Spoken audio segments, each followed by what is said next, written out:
My beautiful country people, oh, I welcome you all.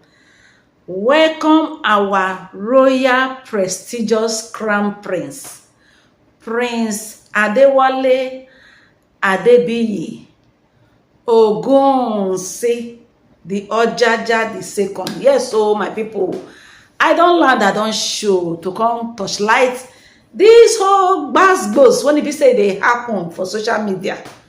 When it be say our beautiful royal Queen Ashley came out to introduce her son, her prince, as the prestigious crown prince.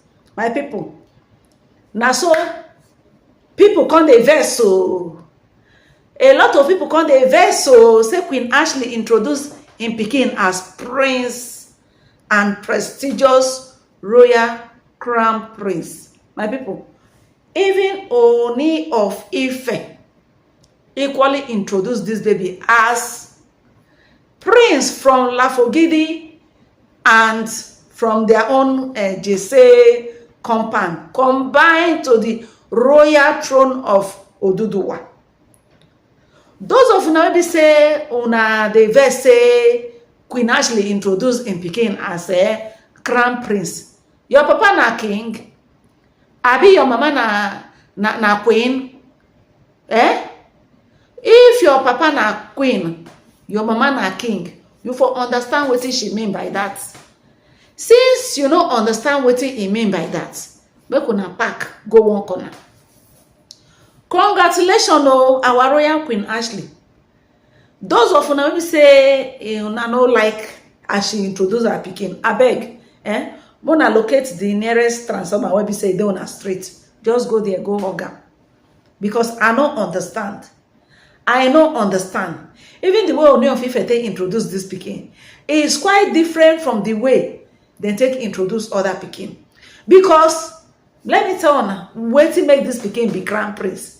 If una no know wetin make this pikin be prestigious crown prince, no be say the rest no be o, but wetin make this pikin be am be say, one, they have 4 ruling house for Ile-Ife.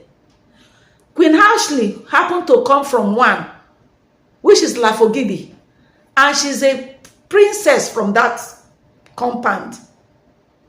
Now they come born the pikin, the prince, from Agbedegbe, abi they call the Jesse ruling house. Yes, from Jesse ruling house. Then they come born the king, the prince. Now, if for example now say they want to do even like election, say they want to contest election now, the pikin has chances.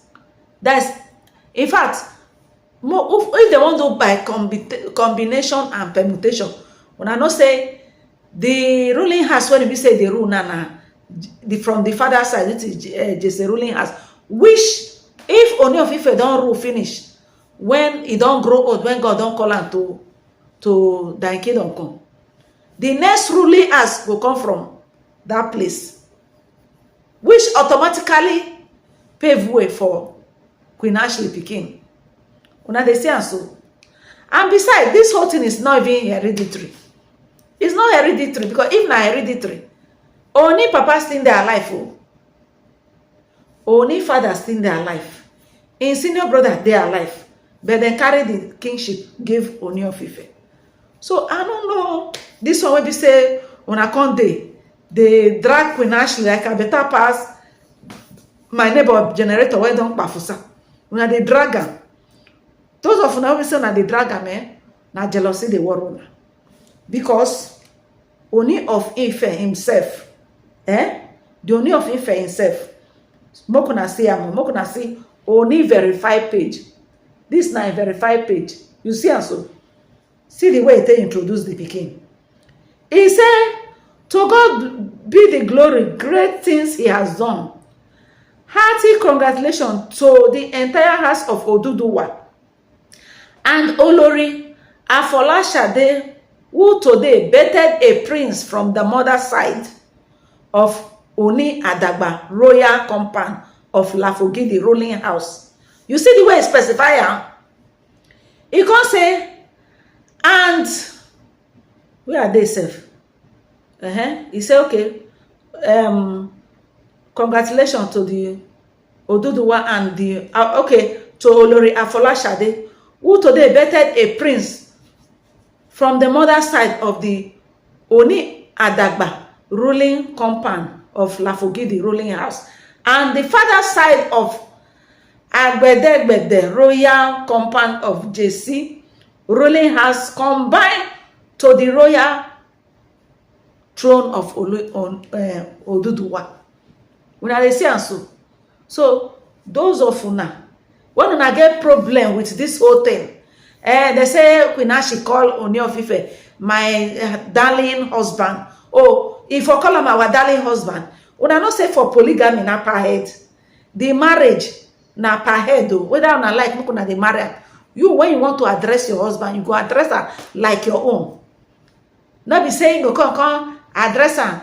So Queen Ashley na princess from the Lafogidi ruling house. She understand the tradition and the custom very well. Those of now say na get problem with it. Una get problem because Queen Ashley know wetin she dey enter into before she enter. If you be say you no understand wetin this whole thing mean, you just because of say Ooni of Ife dey find wife, the content is say come marry Ooni of Ife, you go marry Ooni of Ife. You are sitting in a long thing because in polygamy, na different ball game. Na different ball game. So those of una wey be say una dey vex, Queen Ashley naming pikin, he call him pikin the royal crown prince. Wetin he go call him pikin before? Make he call him pikin the boy of the Ile-Ife. Make he call him pikin. No be wetin the pikin be na im dey call am. And besides, na wetin you call your pikin na im go answer. Na wetin you call your pikin na im go be. So I am very, very proud of Queen Ashley. I am proud of her. So those of una wey be say the thing dey pepper una, say mother give birth to im own pikin, call am crown prince. Before uncle, wetin you go call your pikin? Those of us sef wey be say our children, we are not from royal family. When we want to call our pikin, we dey exalt our pikin name. We dey call them name when e be say call forth. Yes, e say call forth your pikin. Wetin you want to make it be. So those of una, and if you look at this whole thing very well, the people where they cry about this whole thing when Queen Ashley talk, then their papa no be king o, their mama no be queen. They don't even know anything concerning royalty, but they just dey pepper them. So if you fall for that category of those people where be say the thing they pepper, just go to the nearest transformer where they for your street, go walk am, make you kiss her.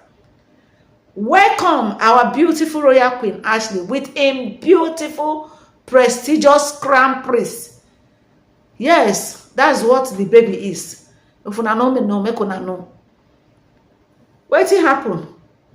Which kind pepper body wey be say dey worry una? Ooni of Ife don introduce the pikin. Okay now, if they say by make dem do election now, that pikin go win. If they say make dem wan do election now, the pikin go win because he get advantage. He be complete royal package. That's what the baby is. They have four ruling house in Ile-Ife. Just these four ruling house. And these four ruling house, JC ruling compound na dem dey rule now, which is this president of Ooni of Ife. Definitely, if this Ooni of Ife go be with in ancestor, there will be no another king for there for the next, maybe in the next 50 years or 40 years. So where the thing they go now, they go straight to JC ruling, Lafogidi ruling house, which Queen Ashley son is from there. So what are we even talking? Which one be all this one? That is the reason why she said crown prince. Even the Ooni of Ife talk and say the child is special. It's from two ruling house, both for mother side and father side. Now since that time, una never fit drink water, keep cup, una never fit sleep. Una start to dey drag Queen Ashley. Una say no be born pikin. Na una think say Queen Ashley na any. Queen Ashley is a traditionalist. She's a traditionalist. She know the implication of if she go play one game.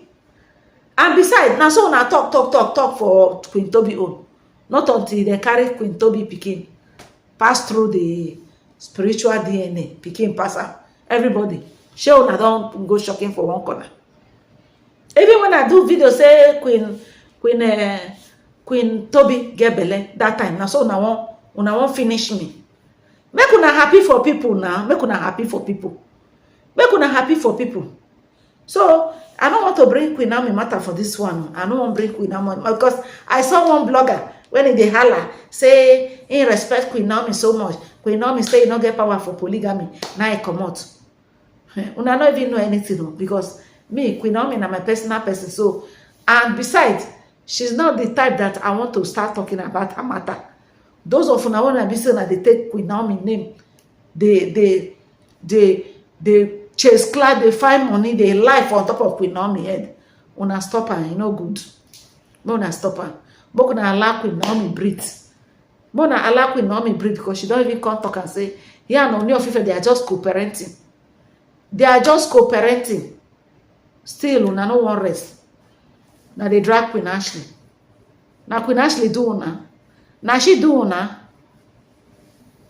I beg go welcome our prince, our prestigious crown prince. That's what the baby is. Yes. Now full royal blood na the pikin carry. If una no know, look una get her into una score. Those of una wanna they cry, they talk. Una mama na king and na queen. Una papa na prince. Na be na king. So wetin be una own inside? Wetin be una own inside? Una go just dey lie on top of people head. If you dey even dey clashes, you want make person make money, can't you say it in a positive way? Be happy for people once in a while. Be happy. Because the toxicity when they full this Ooni gist, na make her run leave una. Una too dey toxic. Ooni of Ife na traditional king and is entitled to marry more than one wife. Anybody when be say he call himself born again, not supposed to go marry Ooni of Ife. If you know say you be prophetess, you are not supposed to marry Ooni of Ife because the thing when we say that they do there, you know they palatable to your calling. Now the truth be that. So make una leave our Queen Ashley, make una leave her. She's a traditionalist. She grab her with her full chest and she know what she wants. The pikin na pure royal blood, na that pikin be.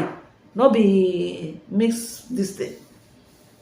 So my country people, we know say Ooni of Ife get other prince before the arrival of this one from both ruling house.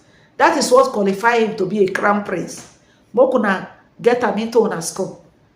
The baby is from two royal compound and they are from two royal ruling house, which make the baby a crown prince. If una no know, make una know. Una know say Queen Ashley na traditionalist. She understand her culture. That is one cap when Mr. they throw away for this woman. She know what it mean to be a royal person. She embrace her culture with her full chest. She know they pretend about it. Una no want chop meat, una go use una teeth take dey divide am. Una go say una be born again, una be this, una be that. But una want to enjoy waiting there for royal compound. Una no want to do the thing maybe say it takes to be a royal this thing. The person when we say they do am now, una call the castigator. Una call the castigator. Queen Ashley na traditionalist with her full chest. With her full chest, she embrace am. That is the and funny enough, one good thing about this Ashley, why I take like am be say, she not even dey behave like person when e be say that was born and brought up in that place. Because I just imagine how she take sabi everything about the culture of her ancestors. She sabi everything. So those of una wey be say una dey come out, she name her pikin crown prince. She say her pikin na crown prince. Before uncle, wetin be pikin? Pikin wey come from Lafogi ruling house from the mother side, Jesse ruling house from the father side. Wetin they will call am? Nakamuka pikin before. He's a prestigious crown prince. Mama when he born in pikin, he know wetin he born. So those of una wey be say una dey do cheke, una pack well. Those of una wey be say una no dey happy, una no like wetin una see, abeg una just find somewhere shocking on herself. Congratulations to our beautiful royal Queen Ashley. Your joy will remain permanent. It will remain permanent. Have a nice day, my people. Make una like, make una share this video. Una bye.